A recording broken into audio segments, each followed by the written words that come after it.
Hello everyone. तो definite integration का last topic आज हम डिस्कस करेंगे और वो लास्ट टॉपिक है न्यूटन्स लेबनिट्ज थ्योरम। ये जो टॉपिक है ये आपके स्टेट बोर्ड के लिए नहीं है। ये टॉपिक आप बोल सकते हैं आपके competitive exams JEE main and advance and various state engineering entrance exams, वहाँ पर आपको इस टॉपिक की एप्लीकेशन या इस टॉपिक से सवाल पूछे जाते हैं। ठीक है ना। तो कॉम्पिटिटिव एग्जाम के लिए काफ़ी इंपॉर्टेंट टॉपिक है। तो चलिए स्टार्ट करते हैं न्यूटन्स लेबनिट्ज थ्योरम। ठीक है।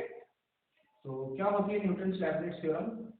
तो सबसे पहले इसका मतलब मैं बता देता हूँ। Derivative derivative of anti derivative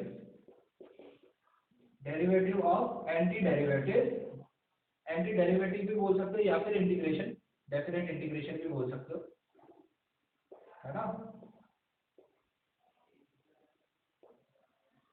is called Newton's Leibniz theorem. क्या है न्यूटन्स लेबनिट्ज थ्योरम? इंटीग्रेशन का डिफरेंशिएशन, है ना। डेफिनेट इंटीग्रेशन का डिफरेंशिएशन कहलाता है मतलब वो न्यूटन्स लेबनिट्ज थ्योरम ने हमें निकालना सिखाया कि कैसे आप किसी डेफिनेट इंटीग्रेशन का डिफरेंशिएशन अगर आपको करना हो तो क्या प्रोसीजर आपको फॉलो करना है, वो हमने न्यूटन्स लेबनिट्ज थ्योरम की मदद से सीखा। तो क्या होता है वो देखिए। आई होप सबसे पहले ये मतलब समझ में आ गया होगा। Derivative of anti derivative is called Newton's Leibniz theorem. तो उसने ये बोला कि अगर कभी मान लीजिए आपको किसी फंक्शन का इंटीग्रेशन करना है, मान लीजिए मुझे इंटीग्रेशन करना है एफ एक्स डी एक्स का, और मुझे लिमिट्स प्रोवाइडेड है अनदर कोई फंक्शन, मतलब से g of t h of t, है ना। लिमिट्स जो प्रोवाइडेड है वो फंक्शन ऑफ टी है और अंदर जो इंटीग्रेशन करना है वो फंक्शन ऑफ एक्स है ना। Limits are function of t और it can be constant also, और इट कैन बी कांस्टेंट। ठीक है ना। ध्यान देना ये छोटी छोटी चीजों पर। लिमिट्स जो है वो क्या है, या तो दूसरी कोई फंक्शन की है या फिर कांस्टेंट है, और हमें एक्चुअली जो फंक्शन है, गिवन फंक्शन है, वो किससे एक्स वेरिएबल एक्स के रेस्पेक्ट में हमें इंटीग्रेट करना है within the limits g of t से लेकर एच ऑफ टी, है ना। और जो भी लिमिट्स होंगी उसके रेस्पेक्ट में हमें डिफरेंशिएट करना होगा, यानी डी बाई डी टी निकालना है आपको, है ना। डी बाई डी टी यानी derivative of what, derivative of this integration, है ना। तो क्या होगा ये? तो क्या बोला उसने कि जब भी कभी आपको ऐसा करना हो, मतलब आपको डिफरेंशिएशन निकालना है एंटी डेरिवेटिव का, तो क्या हो जाएगा वो हो जाएगा एफ ऑफ, दुनिया में ये जो x है ना, उस x को रिप्लेस कर दो अपर लिमिट से, तो क्या हो जाएगा f of h of t multiply by upper limit का डेरिवेटिव यानी एच डैश टी। ठीक है। क्या लिखा मैंने? F of h of T. देखो आइडिया क्या है, न्यूटन लेबनिट्ज थ्योरम हमें क्या सिखाता है, जब कंपोजिट फंक्शन आते हैं ना, कंपोजिट फंक्शन, उन कंपोजिट फंक्शंस का डेरिवेटिव कैसे निकालते थे। जैसे हम sin x का डिफरेंशिएशन cos x होता था, लेकिन sin 2x प्लस 3 का derivative cos 2x plus 3 into 2x plus 3 का डेरिवेटिव, है ना, कंपोजिट फंक्शन। तो यहाँ पर वही आइडिया है भाई, कंपोजिट फंक्शन आ गया अगर, तो उसका एंटी डेरिवेटिव निकालकर उसका डेरिवेटिव कैसे निकालेंगे हम, है ना। तो x की जगह अपर लिमिट प्लेस करी तो ये बन गया f of h of t multiply by upper limit का डेरिवेटिव माइनस अब आप ये काम इसके लिए करिए, f of g of t multiply by, अब आई होप आप समझदार है, समझ गए होंगे, जी डैश। खत्म। ये है हमारा न्यूटन्स लेबनिट्ज थ्योरम। ठीक है। क्या है न्यूटन लेबनिट्ज थ्योरम, एक बार देख लीजिए वापस।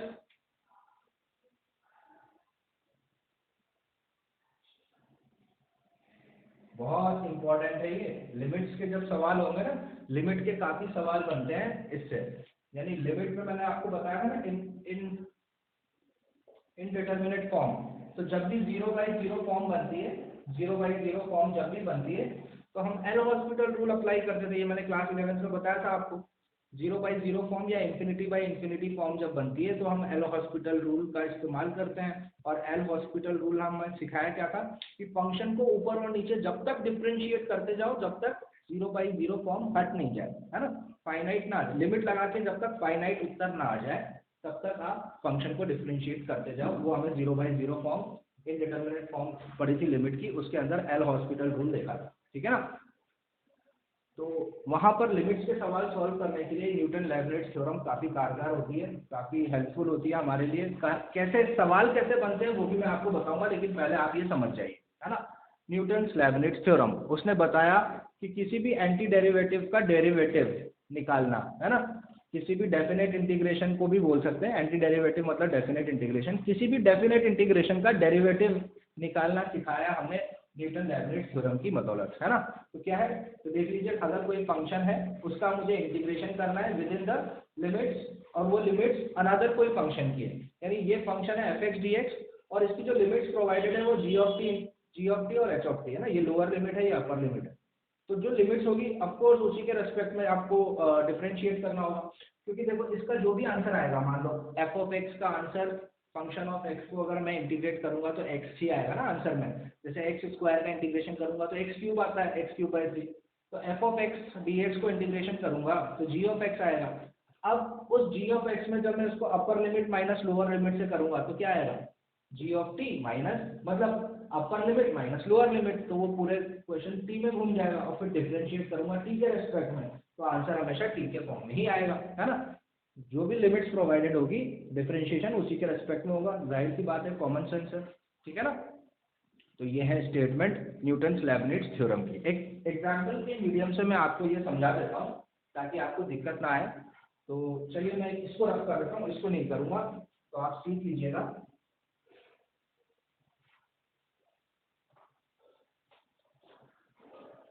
मान लीजिए मेरा क्वेश्चन है ऐसा, find D by D T of integration of T square से लेकर टी क्यूब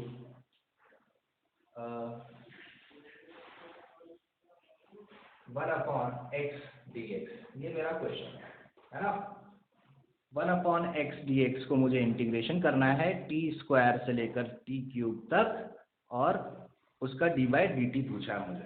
तो न्यूटन लेबनिट्ज थ्योरम यहाँ पर मैं अप्लाई कर दूंगा। क्यों करूँगा अप्लाई, क्योंकि देखो डिफरेंशिएशन करना है, लिमिट्स टी की है, फंक्शन एक्स का है, तो जहाँ एफ एक्स है तो यह क्या सुमा है, ये एफ ऑफ एक्स है, आपको निकालना है F of h of t, है ना।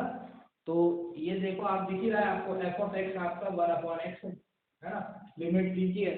तो दुनिया में जहाँ जहाँ आपको एक्स दिख रहा है वहाँ वहाँ अब आप टी क्यूब से उसको रिप्लेस कर दीजिए, आपको F of h of T निकालना है ना। ये एफ ऑफ एक्स है, तो एफ ऑफ एक्स अगर ये है तो एफ ऑफ टी क्यूब क्या हो जाएगा भाई, एफ ऑफ टी क्यूब हो जाएगा 1/t क्यूब। अरे बहुत आसान सी चीज है ना। इसी तरीके से f of g of t क्या हो जाएगा, एफ ऑफ एक्स 1/x है तो वो हो जाएगा f of g of t हो जाएगा 1/t स्क्वायर, है ना।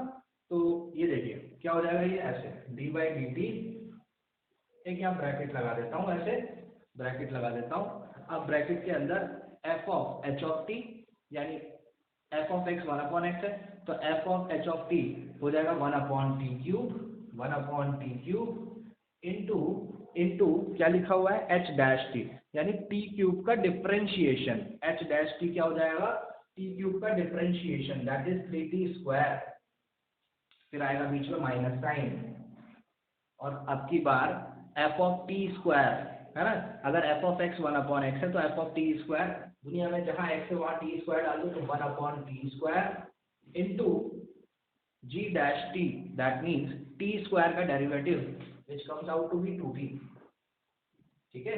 ऐसा हो जाएगा, बहुत ही आसान है ना। इसको ऊपर लिख देते हैं थोड़ा। अब इसको सॉल्व कर लेते हैं। टी क्यूब से टी स्क्वायर कैंसिल होगा तो क्या बचेगा, टी बचेगा। तो यहाँ आया डी बाई डी टी, एक ब्रैकेट है, टी स्क्वायर से टी क्यूब कैंसिल हुआ तो नीचे टी बचेगा, तो नीचे आया 3/t, और यहाँ टी से टी स्क्वायर कैंसिल होगा तो 1/t, ऐसा बन जाएगा, है ना। अब बस हमें डिफरेंशिएशन आता ही है, D by D T of 3/t क्या हो जाएगा, -3/t², और 1/t का डिफरेंशिएशन -1/t² और माइनस माइनस प्लस, तो 1/t² ऐसा आ जाएगा, है ना। सो आप लिख सकते हो -3/t² + 1/t² -2/t², ये मेरा आंसर है, ठीक है ना। आई होप समझ में आया होगा। टी के फॉर्म में आंसर हो जाएगा भाई, जिसकी भी फॉर्म में लिमिट्स प्रोवाइडेड होगी और जिस फॉर्म में, जिस रेस्पेक्ट में आपको डिफरेंशिएट करना है इंटीग्रेशन का, भाई आंसर उसी के फॉर्म में आएगा, टी के फॉर्म में, है ना। आई होप समझ में आ रहा होगा। न्यूटन लेबनिट्ज थ्योरम बहुत ही आसान है। न्यूटन लेबनिट्ज, वापस बता रहा हूँ, न्यूटन लेबनिट्ज थ्योरम की बदौलत हमने क्या सीखा कि किसी भी एंटी डेरिवेटिव का डेरिवेटिव कैसे निकालते हैं, ठीक है। तो अगर कोई फंक्शन है f(x) और लिमिट्स प्रोवाइडेड है t की, अच्छा ये है ना कांस्टेंट भी हो सकता है, अपन क्वेश्चन करेंगे, हमें आराम से प्रोसीजर ये फॉलो करना है, ठीक है ना। f(x) की जगह f(h)t multiply by h' t minus f(g)t multiply by g', इस तरीके से हम एंटी डेरिवेटिव का डेरिवेटिव निकाल देंगे, ठीक है। सो आई होप आपको ये थ्योरेटिकल पार्ट, इसका कवर, थ्योरेटिकल पार्ट अच्छे से समझ आया होगा। कुछ क्वेश्चन के मीडियम से इस टॉपिक को और अच्छे से समझने की कोशिश करते हैं, चलिए। सो क्वेश्चन देखिए, 0 से लेकर x f(t) dt is equal to x plus integration of x से लेकर 1 t इंटू f(t) dt। अच्छा, ये कैसे आइडेंटिफाई करेंगे हम कि न्यूटन लैबनिट्ज का क्वेश्चन है, बहुत बहुत इजी है आइडेंटिफाई करना कि जो भी आपका फंक्शन है जिस रेस्पेक्ट में चल रहा है, लिमिट्स दूसरे फंक्शन की है ना, लिमिट्स x की है, फंक्शन t का है, लिमिट्स x की है, फंक्शन t का है, और यहाँ पर सिर्फ x है, तो हमें दिमाग में क्या आएगा, न्यूटन लैबनिट्ज थ्योरम, ठीक है। हमें निकालनी है f(1) की वैल्यू, लेकिन उससे पहले सवाल मैंने देखा, मैंने सवाल आइडेंटिफाई किया और मैंने ये रियलाइज किया कि यहाँ पर मैं न्यूटन लैबनिट्ज थ्योरम अप्लाई कर सकता हूँ। तो न्यूटन लैबनिट्ज थ्योरम ने मुझे क्या सिखाया है कि न्यूटन लैबनिट्ज थ्योरम से हम इस एंटी डेरिवेटिव का डेरिवेटिव निकाल देंगे। तो दोनों तरफ x के रेस्पेक्ट में डिफरेंशिएट करता हूँ, differentiating both the sides with respect to x, है ना। तो दोनों तरफ x के रेस्पेक्ट में अगर मैं डिफरेंशिएट करूंगा तो अच्छा क्या हो जाएगा, ये d by d x of integration of 0 से लेकर x f(t) dt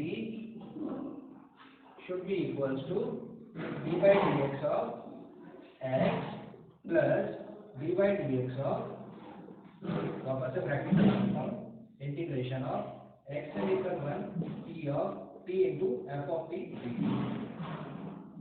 है ना। ये तो सबसे ऑर्डिनरी स्टेप है। आई होप इस स्टेप में तो कोई दिक्कत हुई नहीं होगी।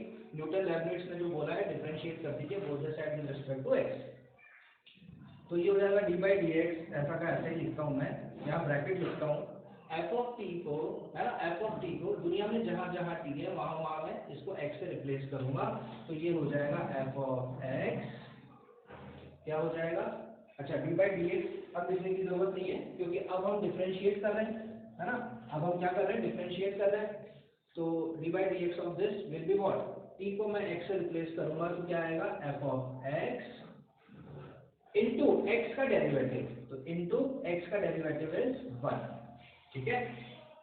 ऐसे ही करते ना, अपर लिमिट मतलब f(h(x) यानी f ऑफ t की जगह x लगा तो f(x) इंटू x का डेरिवेटिव 1, फिर लगाऊंगा मैं माइनस साइन बीच में, और अब की बात करूंगा t की जगह 0, तो f(0) इंटू 0 का डेरिवेटिव तो सबको पता है 0 ही होता है, तो ये वाली पूरी टर्म 0 बन जाएगी, is equals to d by d x of x दुनिया जानती है 1 होता है, प्लस ये ब्रैकेट, अब वही काम यहाँ पे, तो दुनिया में जहां जहां t दिख रहा है ना हमें, वहां वहां अपर लिमिट 1 से इसको रिप्लेस करूंगा, तो 1 इंटू f(1) ये हुआ, इंटू इस 1 का डेरिवेटिव, 1 का डेरिवेटिव 0 होता है, फिर आएगा माइनस साइन, और अब इसको x से रिप्लेस करूंगा, तो x into f(x) into x का डेरिवेटिव 1 होता है, ये हो गई calculation.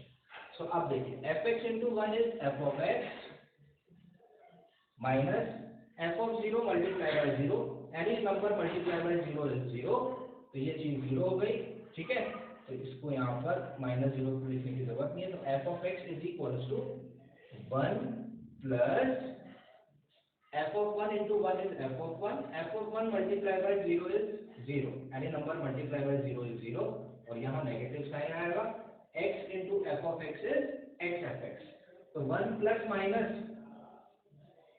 x into f of x, ठीक है ऐसा, और प्लस माइनस क्या होगा माइनस, ठीक है, ये हो जाएगा माइनस, तो मेरे पास आया fx is equals to 1 minus x into f of x, तो इस x f x को इधर ले जाता हूँ और fx को कॉमन निकाल देता हूँ, तो यहाँ से fx कॉमन आ जाएगा, तो ब्रैकेट में क्या आ जाएगा 1 प्लस x आ जाएगा इज इक्वल्स टू 1 हो जाएगा, है ना। तो मुझे आराम से मैं देख सकता हूँ कि मेरा f of x क्या आ गया 1 अपॉन 1 प्लस x आ गया, f of x क्या आ गया मेरा 1 अपॉन 1 प्लस x आ गया, मुझे पूछा f of 1, तो x की जगह 1 डाल दो, तो f of 1 क्या आ जाएगा 1 upon 1 plus 1 that is 1 upon 2, ये मेरा आंसर ए ऑप्शन हो जाएगा, ठीक है ना। देखिए काफी आसान है और बहुत इंपॉर्टेंट है, न्यूटन लेबनिज थ्योरम काफी इंपॉर्टेंट है, आप इसको इंपॉर्टेंट मार्क कर लीजिए अभी से, मैं आपको सर्टेन बोल सकता हूँ डेफिनेट इंटीग्रेशन पे प्रॉपर्टी से सवाल आएगा, और न्यूटन लेबनिज थ्योरम या तो इस तरीके से पूछ लेंगे या फिर लिमिट के सवाल में घुसा के आपको पूछ लेंगे। चलिए एक क्वेश्चन लिमिट का भी करवाऊंगा, एक दो प्रॉब्लम्स हम लिमिट की भी करेंगे जहाँ पर न्यूटन लेबनिज थ्योरम का यूज होता है। आई होप इस क्वेश्चन में तो दिक्कत है नहीं, हमने देखा फंक्शन ऑफ टी, लिमिट्स देखी x की, दिमाग में आया न्यूटन लेबनिज, डिफरेंशिएट किया बोथ द साइड्स और हमारे सामने आंसर आ गया, ठीक है। तो चलिए नेक्स्ट क्वेश्चन डिस्कस करते हैं फिर। तो क्वेश्चन देखिए, limit x tends to pi by 4, ये ब्रैकेट लगा रखा है मैंने, इंटीग्रेशन ऑफ 2 से लेकर sec square x f of t dt divided by x square minus pi square by 16, है ना।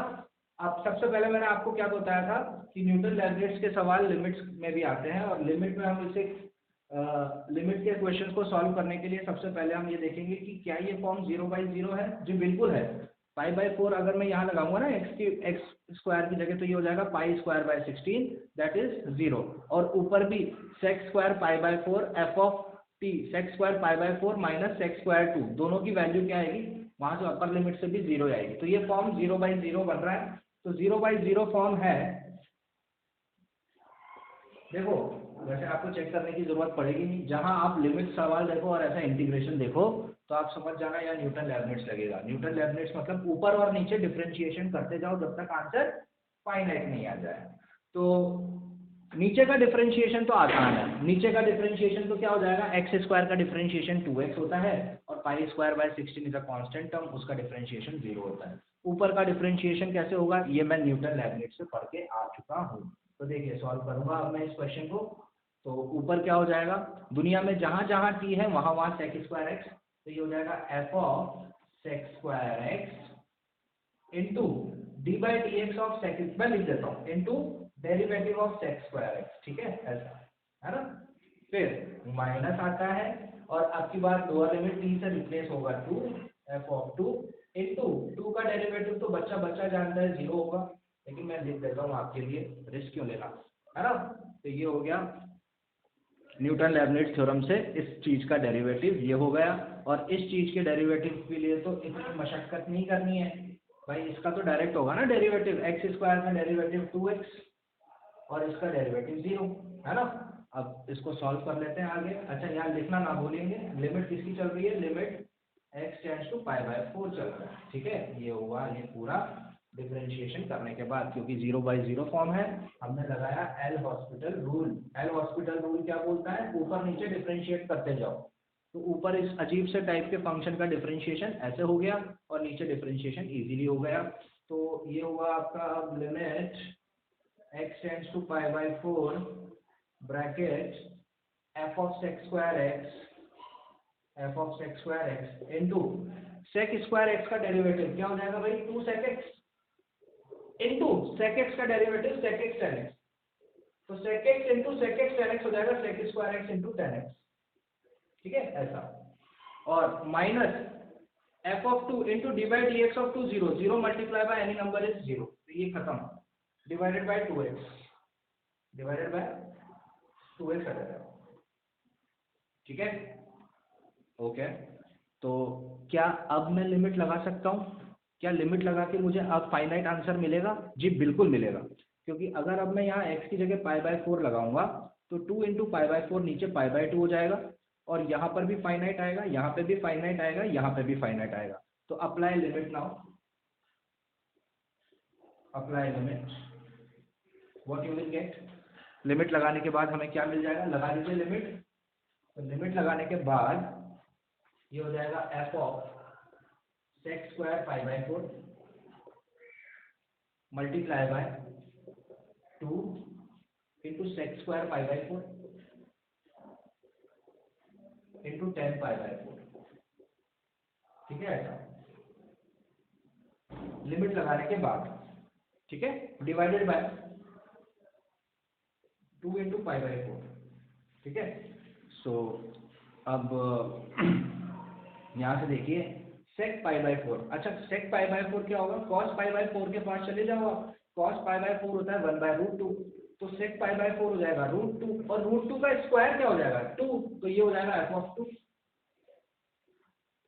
अरे ज्यादा दिमाग तो खर्च नहीं हो रहा ना, sec π/4 की वैल्यू √2 होती है, √2 का स्क्वायर 2 होता है, तो ये बन गया f ऑफ 2 इंटू 2 इंटू, अभी बात करी sec π/4 की वैल्यू √2 होती है, √2 का स्क्वायर 2 होता है इंटू 2, और 10 π/4 दुनिया जानती है 1 होता है, डिवाइडेड बाय 2 π/4 यानी π/2 हो जाएगा ये, है ना? π/2 उचक के 2 इधर चला जाएगा, अरे 2/π हो जाएगा ना, ये ऊपर जाके π/2 ऊपर जाके 2/π, तो 2 इंटू 2 इंटू 2 8 हो जाएगा, तो 8 into f of 2 divided by 5, ये ऑप्शन हो जाएगा, है ना? That is A option. ठीक है, ए ऑप्शन हमारा करेक्ट ऑप्शन। लिख लो इसको सजा बुझू के, 8/5 इंटू f ऑफ 2 लिख लो ऐसे। ठीक है, ये हो गया हमारा आंसर। तो है ना मजेदार चीज L hospital rule? L hospital rule आपको ऑफकोर्स यही बोलता है ना, ऊपर नीचे डिफरेंशिएट करते जाओ फंक्शन का एक्स के रेस्पेक्ट में। तो ये अजीब सा फंक्शन था, तो इसका डिफरेंशिएशन लेबनिट्ज से हो गया, इसका डिफरेंशिएशन आसान तरीके से हो गया। फिर मैंने चेक करा, भाई लिमिट लगा सकता हूँ क्या? फाइनाइट उत्तर आ रहा है? हाँ आ रहा है, फाइनाइट उत्तर है। ठीक है, सो आई होप आपको ये क्वेश्चन भी क्लियर हो गया होगा। न्यूटन लेबनिट्ज थ्योरम की एप्लीकेशन अब आप समझ रहे होंगे। पहले तो हमने एक इंटीग्रेशन का सवाल किया, और अब लिमिट का भी सवाल न्यूटन लेबनिट्ज थ्योरम से हमने किया। ठीक है, सो आई होप समझ में आया होगा। नेक्स्ट क्वेश्चन देखिए, बिल्कुल लास्ट क्वेश्चन की तरह ही सेम ही है ऑलमोस्ट, और ये क्वेश्चन 2008 में AIEEE में पूछा गया था, है ना? जेईई में बोल सकते हो आप। तो 2008 का क्वेश्चन है, और बिल्कुल सेम लास्ट क्वेश्चन की तरह, है ना? ऊपर तो हम, अच्छा वापस ये 0/0 ही फॉर्म है, तो ऊपर तो हम इसको न्यूटन लेबनिट्ज से डिफरेंशिएट कर देंगे, और नीचे प्रोडक्ट रूल लगा देंगे, है ना? x sin x का डिफरेंशिएशन कर देंगे। तो कैसे अप्रोच करेंगे? देखो, इसको लिमिट x टेंड्स टू 0 लगाओ न्यूटन लेबनिट्ज थ्योरम, तो जहां जहां पहले दुनिया में t है वहां वहां x स्क्वायर आ जाएगा, तो ये हो जाएगा sec स्क्वायर x स्क्वायर, है ना, इंटू x स्क्वायर का डेरिवेटिव हो जाएगा 2x। ठीक है, तो चाहो तो आप इसको ब्रैकेट में भी लिख सकते हो ताकि गड़बड़ ना हो या कंफ्यूजन ना हो पढ़ने में। तो ये हो गया sec स्क्वायर x स्क्वायर, यानी दुनिया में जहां t है वहां x स्क्वायर डाला मैंने, फिर मल्टीप्लाई किया x स्क्वायर का डेरिवेटिव से, फिर आएगा माइनस साइन, और अब लगाऊंगा sec स्क्वायर, और t की जगह 0 डालूंगा तो sec स्क्वायर 0 हो जाएगा, इनटू 0 का डेरिवेटिव 0 ही होगा। ठीक है ना? तो ये तो हो गया मेरा ऊपर का पार्ट डिफरेंशिएट हो गया ऊपर। ये ब्रैकेट क्यों लगाना अब? ठीक है, ब्रैकेट लगाने की जरूरत नहीं है। Divided by x sin x का डेरिवेटिव बच्चा जानता है, प्रोडक्ट रूल लगा देंगे, तो पहले x बाहर होगा, sin x का डेरिवेटिव cos x होगा, फिर अब की बार sin x बाहर होगा, और x का डेरिवेटिव 0 आ जाएगा। ठीक है, तो ये इस तरीके से हो जाएगा। ओके, अब आगे क्या? सो आगे नेक्स्ट स्टेप क्या? अब आप यहाँ पर लिमिट अप्लाई कर सकते हैं। चेक करिए, क्या यहाँ पर लिमिट अप्लाई हो सकती है? यहाँ पर x की जगह 0 आ जाएगा, यहाँ पर cos 0 आ जाएगा, यहाँ sin 0 आ जाएगा, तो नीचे 0 बन जाएगा, है ना? नीचे तो 0 बन रहा है, लेकिन नीचे 0 बनना नहीं चाहिए, क्योंकि नीचे अगर 0 बन गया तो वो क्या होगी?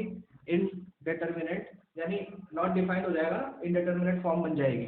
तो कैसे करेंगे फिर? आपको इसको वापस से डिफरेंशिएट।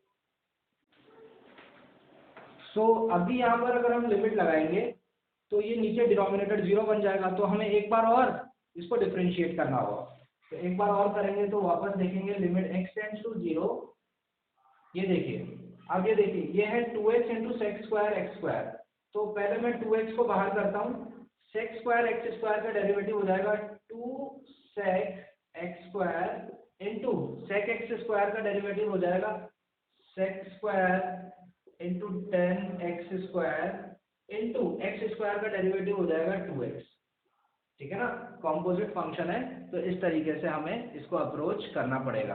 पहले मैंने 2x को बाहर किया, 2x को बाहर किया तो सेक स्क्वायर एक्स स्क्वायर का डेरिवेटिव हो जाएगा 2 सेक एक्स स्क्वायर, फिर सेक एक्स स्क्वायर का डेरिवेटिव हो जाएगा sec x square tan x स्क्वायर, और फिर एक्स स्क्वायर का डेरिवेटिव हो जाएगा 2x। ठीक है, तो ये तो मैंने जब 2x को बाहर किया, फिर आएगा प्लस साइन, और अब की बार मैं सेक स्क्वायर एक्स स्क्वायर को बाहर करूंगा तो 2x का डेरिवेटिव क्या आ जाएगा, 2x का डेरिवेटिव 2 आ जाएगा। तो ये हो गया plus 2 into sec square x square. ये तो 0 है, इसके लिए कोई बात करने की जरूरत नहीं है, divided by x cos x का डेरिवेटिव, पहले x को बाहर करो, cos का डेरिवेटिव माइनस साइन x, तो माइनस x साइन x, फिर प्लस, फिर cos x को बाहर करो, x का डेरिवेटिव 1, और फिर sin x का डेरिवेटिव करो cos x। ठीक है, ऐसा आ जाएगा, ये हो गया। क्या अब मैं लिमिट लगा सकता हूँ, क्या फाइनाइट मिलेगा? हाँ, 0 यहाँ लगाऊंगा तो ये 0 0 0 इंटू 0 0 हो जाएगा, लेकिन cos 0 1 होता है, तो 1 + 1 2 हो जाएगा। तो अब मैं यहाँ पर लिमिट लगा सकता हूँ। तो लिमिट अप्लाई करने के बाद मेरा आंसर क्या आ जाएगा, पहले डिनोमिनेटर सॉल्व कर देता हूँ। This is 0, this is 1, this is 1, so 1 + 1 will become 2। यहाँ मैं जब 0 लगाऊंगा, ध्यान से देखिए, यहाँ जब मैं 0 लगाऊंगा तो 2 × 0 इज 0, एंड 0 × एनी नंबर, ये पूरा पूरा मल्टीप्लीकेशन क्या बन जाएगा, 0 बन जाएगा, क्योंकि x 0 है ना, 0 × any number is 0, plus 2 sec square 0, तो cos 0 1 होता है, तो सेक स्क्वायर, तो सेक 0 भी 1 होगा, और 1 का स्क्वायर 1 होगा, एंड 1 × 2 इज 2 होगा, तो 2 डिवाइडेड बाय 2, 2 से 2 कैंसिल, आंसर इज 1, है ना, बी ऑप्शन। ठीक है, यहाँ हमने एल हॉस्पिटल लगाया। एल हॉस्पिटल रूल कहता है जब तक डिफरेंशिएट करते जाओ जब तक डिनोमिनेटर फाइनाइट ना हो, है ना। डिनोमिनेटर देखो, एल हॉस्पिटल लगाने के बाद भी, एल हॉस्पिटल रूल लगाने के बाद भी डिनोमिनेटर क्या था, 0 बन रहा था, तो हमने एक बार और डिफरेंशिएट किया, एक बार और डिफरेंशिएट किया, और अब देखा, अब नीचे डिनोमिनेटर 0 नहीं है, फाइनाइट उत्तर आ सकता है।